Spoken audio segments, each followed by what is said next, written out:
my name is Gala. In this video, I'm going to show you how to make tiny butterfly out of marshmallow. First, I pinch my marshmallow on a side, then press with my scissors opposite side of marshmallow. My marshmallow look like half of butterfly already, or tiny heart. Now very important, cut out butterfly wings properly.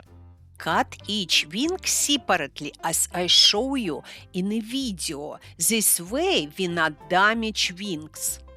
In this step, I cut in between wings, so it will be easy for me open up butterfly.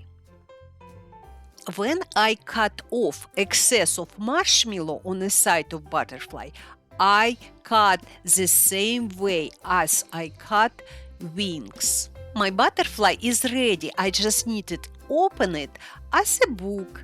We can make these butterflies with antennas, but we need first dry out little butterfly and then cut antennas. Thank you so much for watching my video, and please remember to subscribe so you don't miss my new videos.